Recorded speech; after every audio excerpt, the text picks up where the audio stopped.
курсаң ачтыбы? Жыргалбек 8 жылдан бери чет элдик фильмдерди кыргызчага которот. Бул мультфильмде ал эң ийгиликтүү иши катары көрөт. Машанын ролунда анын 10 жашар кызы Акбермет. Маша жана Аю кыргызча сүйлөп калышы үчүн атасы кызы 2 ай тынбай эмгектеништи. Мындай Аюга сен кызыгып сурасаң, мына изди көрсөтүп туруп, бул жерден ким ат деди. Бул жерден ким атты? Бул жерден ким атты? Өз ишин катуусундан өткөргөн адамдар да өздөрү. Үй бүлө которулган лентанын бир нече ирет көрүп, кемчиликтерди кылдат издейт.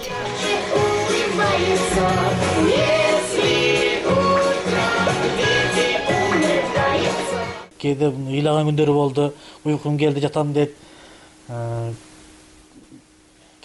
Бул чыгармачылык эргүү менен байланышкан нерсе да. Дайым эле которунун үстүндө иштей албайсың. Бул түнкү саат 12-де деле келип калат. Уйкусы келген жеринен тургузуп жүр, которобуз. Ким аны сүйлөп кой, 2 сөз сүйлөп кой, анан уктайсың экен. Акбермет кесипкөй дублер катары жумушуна балдардай эмес, чоң адамдардай олуттуу мамиле кылат. Жумуш деген жумуш. Мага Маша аябай жагат. Маша шок кыз, Аюнун айтканын бир да кылбайт. Чыгармачылыкта котормочунун жубайына да жумуш табылат. Жазгүл жолдошунун төлөнбөгөн ишин жактыра бербейт, бирок дайыма жардам берүү милдетине көрөт. Күндөлөр отуруп которушат. Кээде ушул фильмди которуп алсынчы деп сырттагы иштерди, эркектин иштерин деле кылууга туура келет.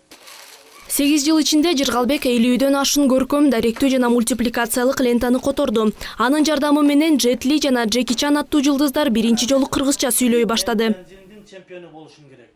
Мен урушка түшөмүн. Мен Тяньзиндин чемпиону болушум керек. Мен урушка түшөмүн. Кыргызстан болгондон кийин фильмдерди кыргызча көрсөк болбойбу? Чет эл фильмдерин. Пайда көрбөсөм дагы которгум келе берет экен, кыргызча көрсүн дейт экенмин. Баалап аткан үчүн элдин кайра эле жакшы сөздөрүн угуп, жакшы пикирлерди угуп эле кайра эле дем берип, кайра күч пайда болуп кетет. Алгач Жыргалбек жакын тааныштарына гана которуп баштаган. Кийинчерээк өзүнүн дисктерин текчеден көрүп таң калды. Кыргызча которулган дистерге сурат талап көп.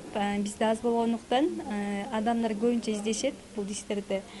Азырынча Жыргалбек өзү үчүн иштейт. Жумушу качан киреше алып келерин билбейт. Анын фильмдерин кээде жергиликтүү телеканалдар көрсөтөт. Бирок азырынча ал телеканалдар алкышканы айта алат. Өз эрки менен котормочу акыр аягы жумушу материалдык бааланат деп ишенет. Ошондо ал кесипкөй үн котормочулар менен иштеп, башка сапаттуу фильм чыгарат.